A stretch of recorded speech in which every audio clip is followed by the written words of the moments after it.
반야바라밀다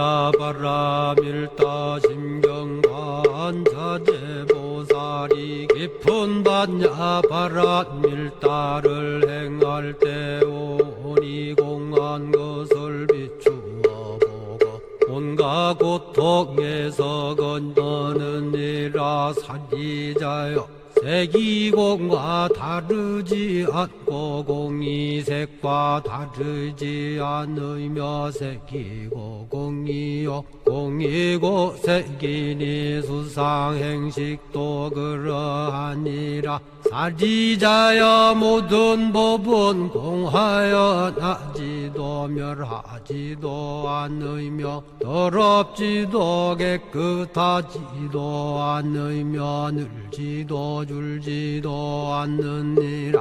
그러므로 곧 가운데는 색이 없고 수상행식도 없으며 안이비설신의도 없고 색성향 미촉법도 없으며 눈의 경계도 의식의 경계까지도 없고 무명도 무명이 다함까지도 없으며 늙고 죽음도 늙고 죽음이 다함까지도 없고 고진열도도 없으며 지혜도 듬도 없느니라.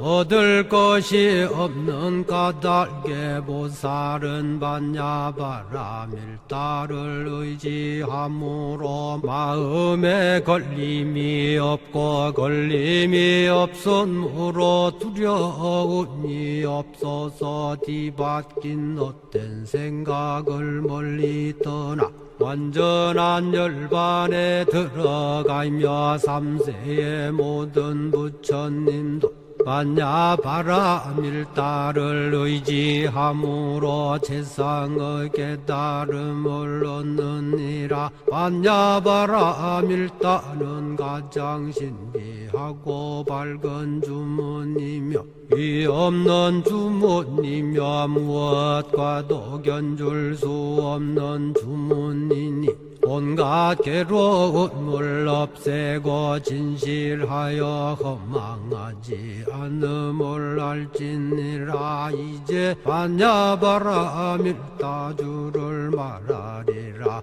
아제 아제 바라 아제 바라 승아제 모지사바 아제 아제 바라 아제 바라 승아제 모지사바 아제 아제 바라 아제 바라 승아제 모지사바.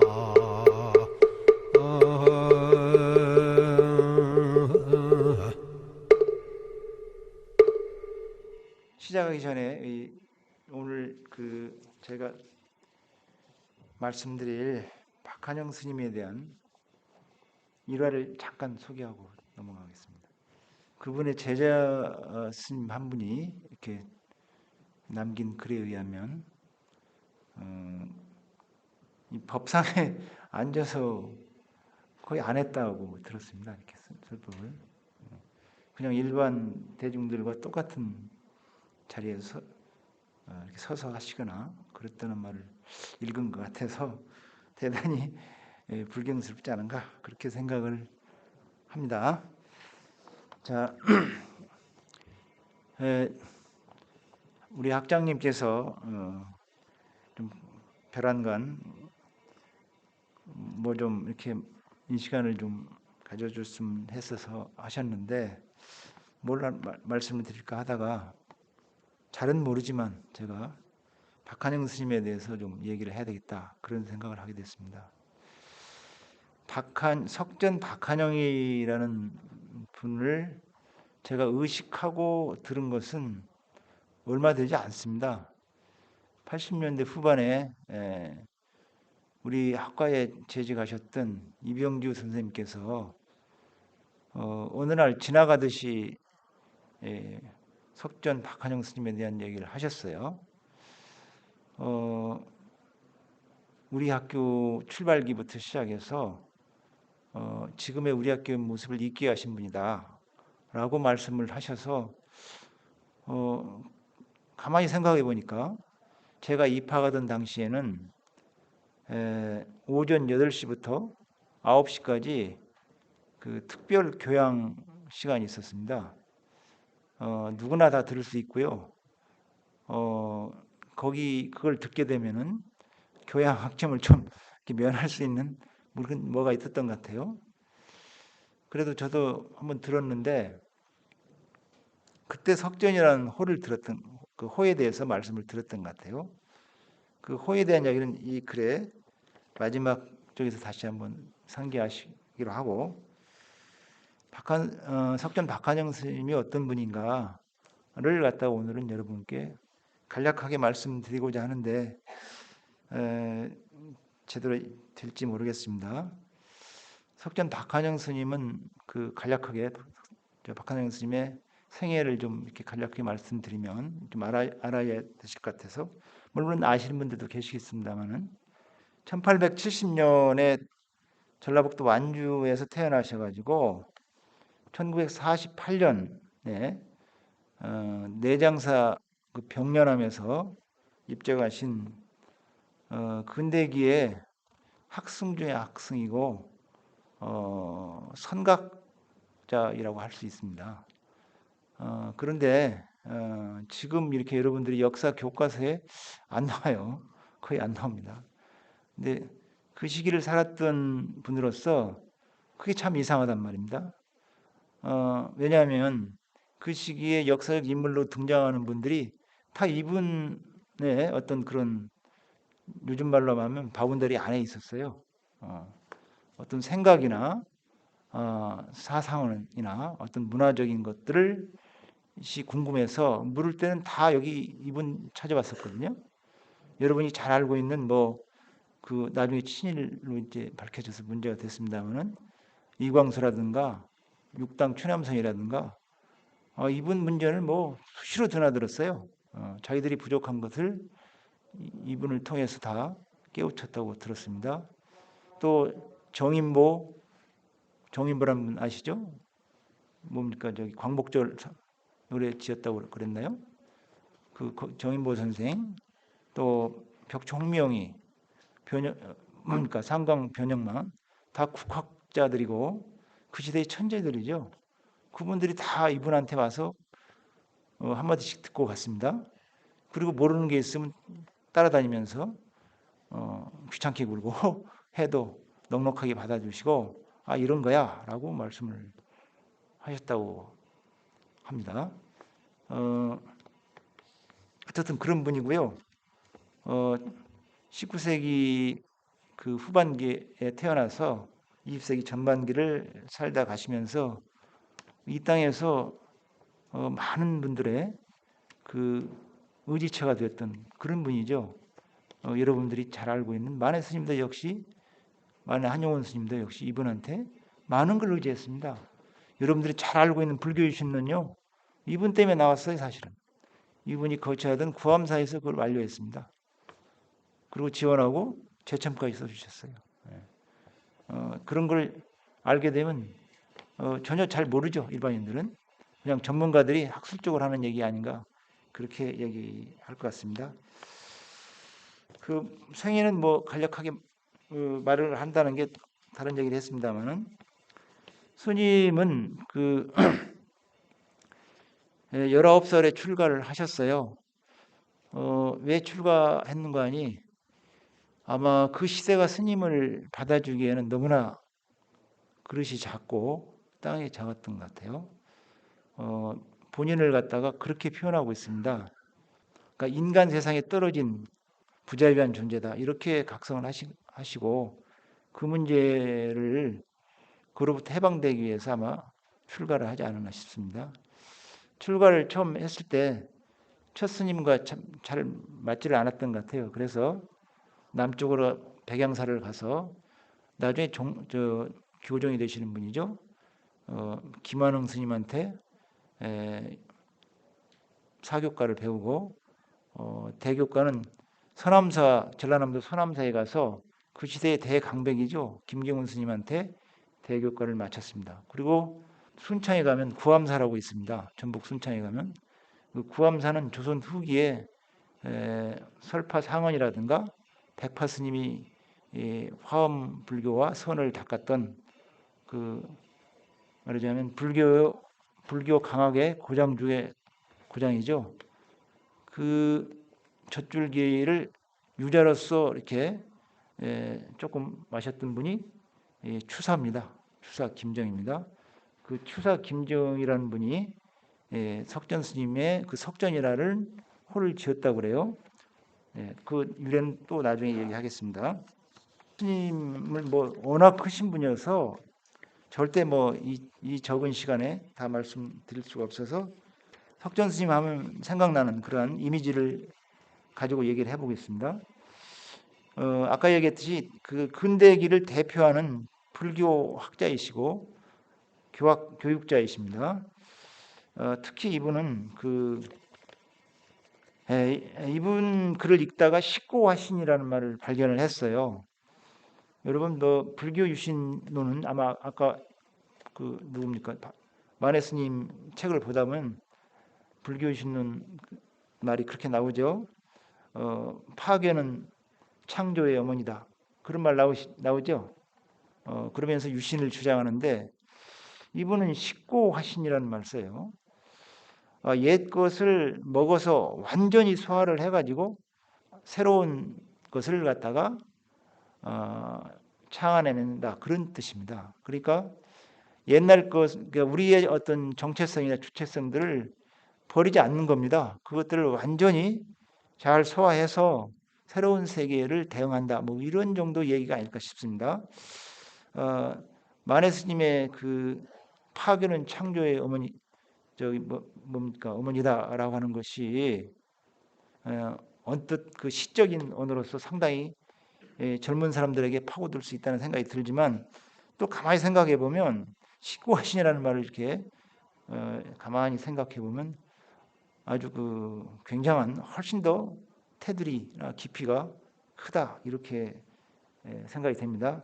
그런 분입니다. 그런 분이고 평생을 유신불교 불교 유신에 몸을 바쳤던 분이고 그 구체적으로 실천을 하신 분인데 그러니까 불교를 새롭게 공부하고 또 이 시대에 맞게 근대의 어떤 서양에서 들어오는 그 물질 문화라고 할까요? 또 제국주의 문화 이런 것들에 대응할 수 있는 그런 불교가 돼야 되지 않느냐 이렇게 생각하신 것 같아요. 그래서 교육이라든가 포교라든가 그런 것들이 다 거기에 포인트가 맞춰져 있는 것 같습니다. 그래서 제가 당대를 대표하는 교육자이시다 이렇게 말씀을 드린 거고요.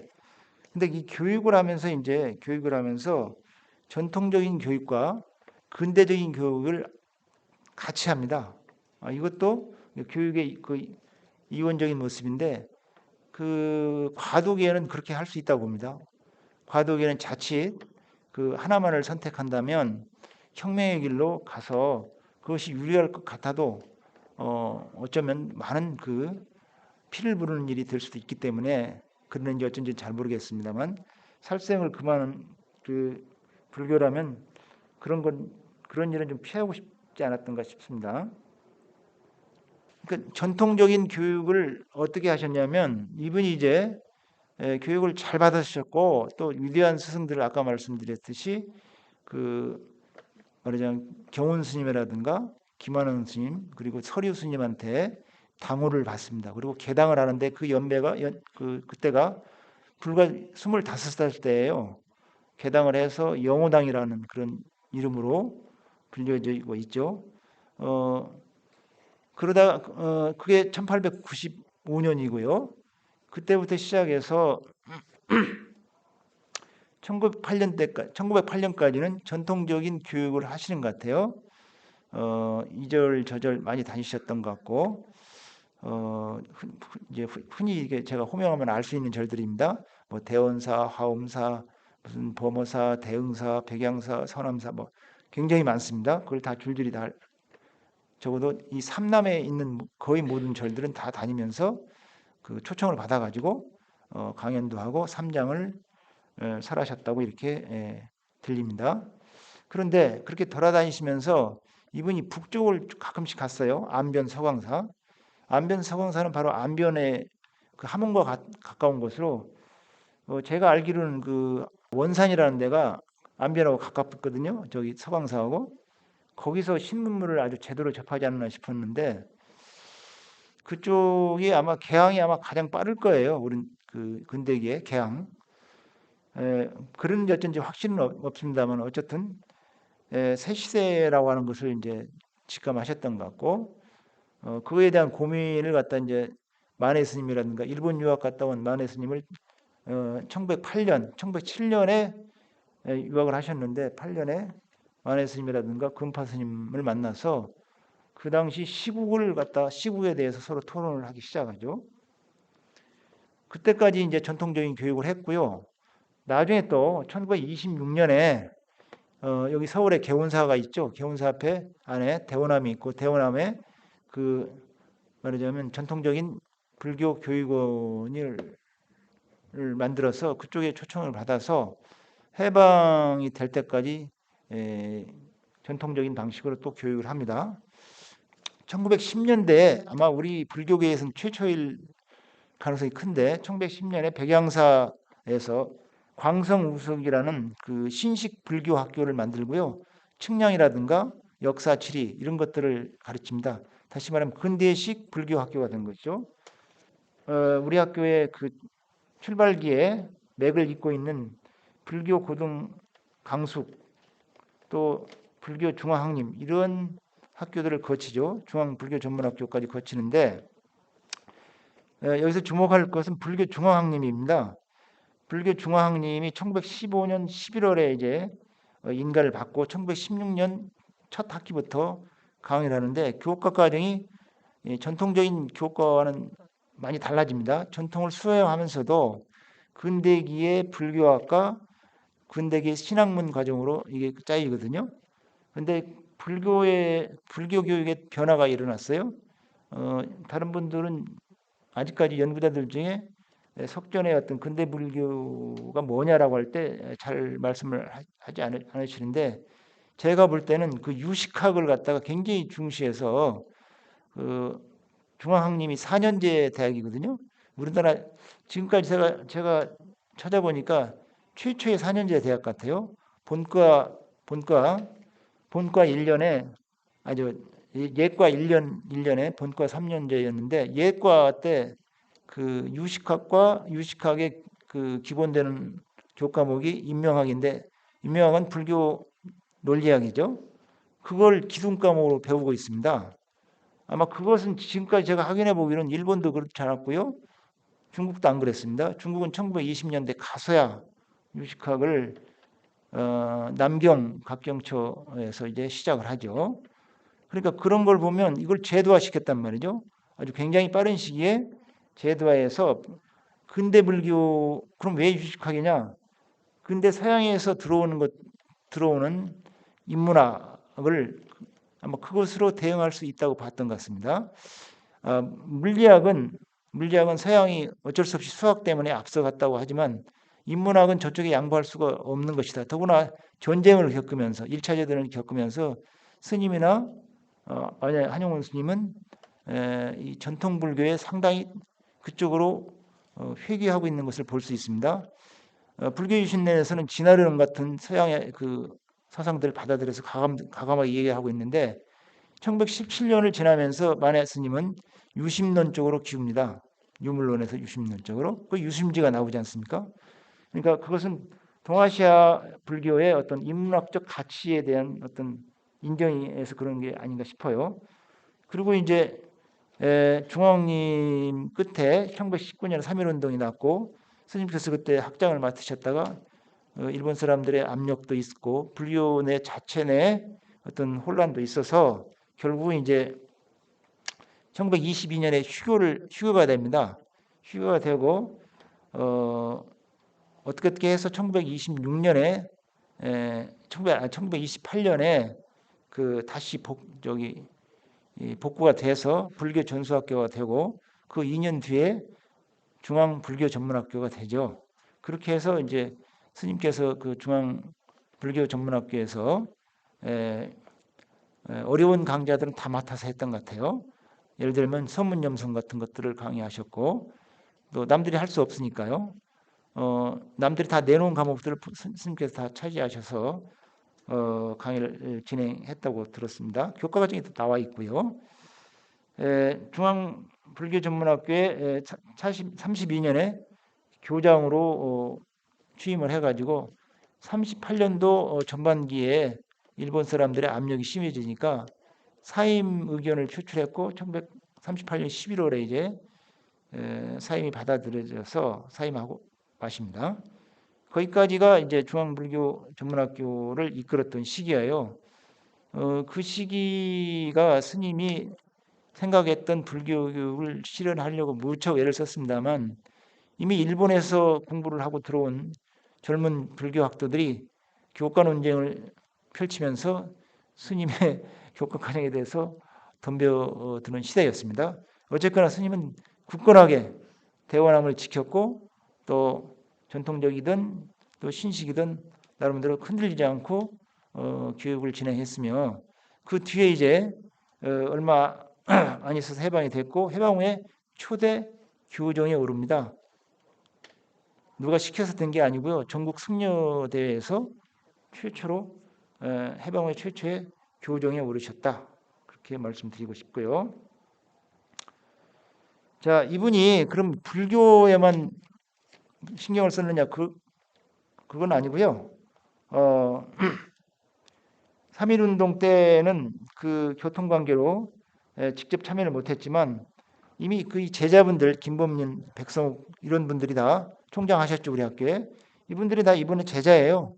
이분의 영향을 받고서 서양으로 유학을 가서 백성욱 총장은 1925년에 독일 유학 가서 박사학위 받고 오고 김범민 선생은 프랑스에 유학을 했다가 돌아와서 만해 스님과 더불어 만당을 조직하시죠. 이분의 영향이 컸다고 생각이 들고요. 스님은 1919년 4월에 그 한성 임시정부의 그 대표가 됩니다. 대표가 돼서 시위를 주도하다가 체포됐다는 신한민보의 사진이 오른쪽 사진입니다. 이 사진이. 자, 그다음에 사회운동가로서의 어떤 그런 모습뿐만 아니라 스님은 역시 인문학자의 어떤 그런 성향이 굉장히 강합니다. 그리고 시인이시고요. 왼쪽의 사진은 그 백두산에 오르셨고 오른쪽의 사진은 정인보라든가 정인보의 스승인 이건방 등과 더불어서 금강산에 올라가셨던 것 같아요. 백두산에는 올라갔을 땐 최남선 옆에서 보좌하고 있죠. 스님의 그 온갖 지식을 갖다가 다 이게 뭡니까죠? 이 최남선이다가 도둑질이라는 말은 그렇고 최남선을 통해서 많이 나왔죠. 백두산 금천진이 무슨 천자고산이 이 최남선이 낸 기행문 거의 모든 것들이 다 스님의 안내로 도움에 의해서 나온 것들입니다. 그래서 그 빛을 졌다고 최남선은 나중에 스님의 시집을 내주기도 하죠. 중요한 것은 이 양반이 국학운동의 선두에 있었다는 것이죠. 불교학을 국학으로 인식하고 뿐만 아니라 이제 우리나라의 여러 가지 이제 우리나라는 물론이고 중국 쪽 어떤 그런 지식까지 포함해서 그야말로 모르는 게 없어서 이분에게 다 의지해서 그 문학 하시는 분들은 알겠습니다. 이병기 선생, 어학자인 건덕규, 최남선, 총명이, 변형만 이런 분들과 더불어서 국학자로서의 어떤 모습을 하고 활동을 하게 되죠. 예. 그리고 오른쪽에는 그 결과물 중에 하나인 사산비명을 제가 이렇게 사진을 갖다 놓았는데 사산비명은 최치원이 쓴 그 신라 시대의 스님들의 비명이에요. 일종의 전기죠. 아주 훌륭한 글인데 그 글이 하도 어려워서 근대기에 새롭게 주석을 가한 것이 이 정주 사산비명이라는 글입니다. 이 오른쪽은 이제 비의 조각이고요. 이런 것들을 근대적 안목으로 연구하기 시작한 겁니다. 자, 그 다음에 이제 제가 이분이 아까 얘기했듯이 평생을 이분만큼 우리 땅을 샅샅이 다닌 분은 없어요. 산이란 산은 다 다녔습니다. 여러분들이 알고 있는 산 이름 대보십시오. 이분 다 갔다 왔습니다. 금강산은 말할 필요도 없고 아까 여기 금강산은 뭐 6번, 7번 올랐고 설악산, 저 북쪽에 칠보산, 저 묘양산, 황해도의 구월산, 안 가본 데가 없어요. 공주의 계룡산, 지리산. 한번 물어보십시오. 얼마든지 대답할 수 있어요. 다 교통도 안 좋은 시대에 왜 이렇게 국토를 많이 순례했는지 그걸 생각해 보니까 순례하면서 역사적 또 고장은 다 갔다 왔어요. 그 유적지에 있는 데는. 그리고 이 땅에 대해서 이분만큼 확실하게 정체성을 가진 분은 없을 거예요. 왜 그랬는지는 그 시대를 살면서 어떻게든 이 땅을 지켜내고자 하는 그런 마음이 시지 않았나 생각을 해봅니다. 그분이 삼천리지라는 그 잡지에 실은 시 한 편을 읽어보겠습니다. 삼천리 이 땅은 성스럽고 신성하니 사철중 2월 5월 봄이 되면 꽃이 피네 흡사 가름 신선새가 지저귀는 듯하고 농산의 숲을 뚫고 나는 나루터를 따라 나네 마른 싹이 비를 만나 우뚝이로 나래하고 비겐 날엔 창가에서 책도 펴고 읽노라 흐르는 물소리는 낭낭한 가르침이고 거기다가 꾀꼬리가 푸른 숲서 노래하네. 이렇게 좋은 땅이 우리 땅이다 그런 얘기고요. 그런데 어느덧 황촌이 되어서 황촌은 안 비추고 다만 비단 자리만 비추는 저 광명도 지난 밤에는 그대에겐 우리 땅에는 인색하다는 말입니다.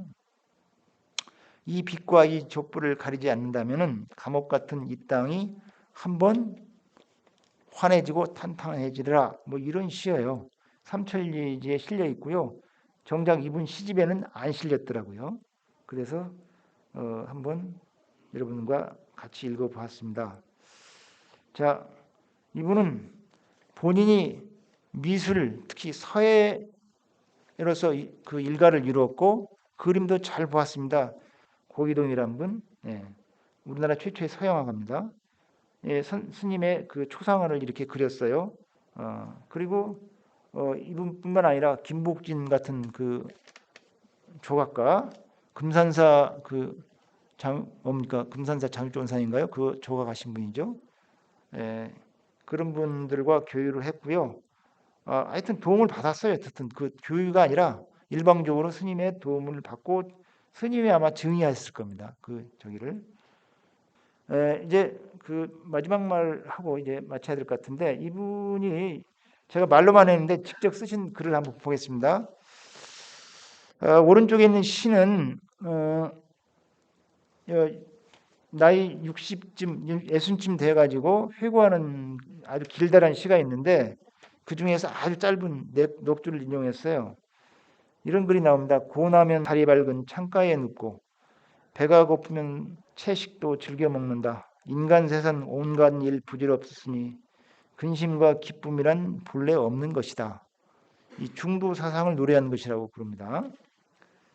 그 다음에는 스님이 그 입적하기 직전에 그 당시 불교지죠. 그러니까 우리나라 그 해방후 불교 단체의 대표지인 불교지에 실었던 글인데 이 글은 그 스님의 생각이 단순히 뭐 한반도뿐만 아니라 인류라고 하는 존재, 인류가 살고 있는 이 땅에 대한 이야기를 하고 있는 것 같아요.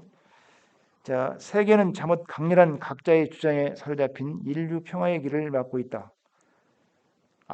나를 버림이 대하의 창조로 이른다는 당면한 양극적 대립은 다른 인류의 불행을 불러올 형세이다. 이러한 때에 우리 교도들은 큰 정진을 쉬지 않아서 나라의 바탕을 높이고 인류 모두의 복지를 위한 거룩한 사업을 성취해 나가야 할 것이다. 아주 깁니다. 중략하고요. 새해부터 혼란 3년이 가려 하니 머지않아 그 끝이 있을 것이다. 끝으로 우리가 마음의 병이 드는 몇 가지를 경계하고 교훈으로 삼고 하노니 불교의 문에 들고자 하는 자와 불교의 문에 이미 들어온 자는 이러한 점을 다음과 같은 점을 삼가하기 바란다. 악을 버리기보다 선을 버리기가 더 어려운 것이니 무슨 일이나 과하도하면 폐단이 되는 것이다. 해에 선선한 분도 중도를 말하였으니 사람의 완성, 인의 완성이 곧 부처의 경계의 초입인 것을 알아야 할 것이다. 이거는 대단한 말 같아요. 함부로 평할 수는 없는데 그 악함을 버리기보다는 선함을 버리기가 어렵다라는 말, 반어겠죠, 반어인데, 자, 자기가 스스로 잘났다고 하는 것들 있죠, 하는 행위, 이건 내가 옳아, 남들의 생각을 허용하지 않는 그런 경우가 많잖아요.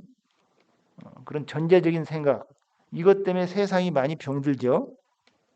오히려 그것을 크게 경계한 것 같습니다. 그 시대가 언제입니까? 좌우가 엄청나게 혼란을 겪고 있던 시기죠. 1940년대니까. 이런 것들을 경계하기 위해서 한 얘기 같고요. 인류 평화라는 것이 이 자기에 대한 각성으로부터 출발한다라는 것을 말씀한 것 같습니다. 호가 석전입니다. 이 양반의 호가 석전인데 이 석전이라는 호가 무슨 뜻인지를 아직도 잘 모르겠어요. 사실은 정확히 이제 이걸 해석하면 돌 이마라는 뜻인데 직역하면 그렇습니다만은 제가 설악산 올라가다가 석천이라는 말은 이 말이구나 하는 것을 순간 깨달았어요. 설악산 백담사를 통해서 봉정사 올라가는데 계곡이 있잖아요. 바위가 펼쳐져 있더라고요. 갑자기 석전이라는 생각이 딱 올라왔고 저 바위 벽 마치 이마처럼 생겨 있는 바위를 이르는 것 같다. 온갖 그 폭포가 막 떨어지더라고요. 수만 년 떨어졌을 거란 말이죠. 그래도 그 폭포에 의해서 뭐 조금은 가르쳐졌겠지만 그래도 그 쉼없이 떨어지는 폭포를 의미하지 않는가? 그 폭포가 떨어지는 그 뭡니까? 그 바위를 의미하지 않는가? 그런 생각을 해봤어요. 그러니까 정과 아주 정과 동을 어울려서 한 말인가 싶었는데 이거는 백파 스님이라는 분에게 추사 김정희가 주었던 호예요. 이 호를 그래서 스님한테 주면서 백파 스님 이거 가져다가 그냥 쓰시고 싶으면 쓰시고 뭐 생각들 하세요라고 하니까 스님이 딱 보니까 너무 큰 호여서 당신이 감당할 수가 없어가지고 이 책상 속에 넣어두고 유언을 했대요. 이 호에 걸맞는 사람이 나올 것이다. 그럴 때 이 호를 그에게 주어라. 그렇게 해서 6대를 내려와 가지고 석전 스님한테 주어졌다고 그럽니다. 역시 석전 스님을 상징하는 호로서 이만한 호가 없다 하는 생각을 하게 됐고요. 또 영호라는 호는 누굽니까? 이분의 그 소리화상 은사시죠. 이분이 주신 호인데 호수에 달이 비치는 거죠. 호수에 달이 비치는 겁니다. 역시 또 어울린다는 생각이 들고요. 그 다음에 이제 마지막으로 이분을 20년 동안 모셨던 운성 스님인가요? 이분이 그렇게 말씀을 하셔요. 자기가 스님을 20년 동안 모셨는데 계속 그 숲이 깊은 골짜기에서 헤매다가 스님이 도대체 어떤 분인지 모르고 세상을 떠나보냈다고 한탄하는 말을 들은 적이 있어요. 얼마나 산이 큰지 숲속에서만 있다가 이분을 알아보려고 골짜기를 많이도 헤맸는데 결국 당신이 평생 골짜기에서만 헤매다가 이분의 전체 모습을 못 봤다고 한탄하는 분이 그분의 전강받은 제자이죠. 운성 스님이라고. 그분 말씀이 끝으로 부족하나마 이 시간 가름하겠습니다.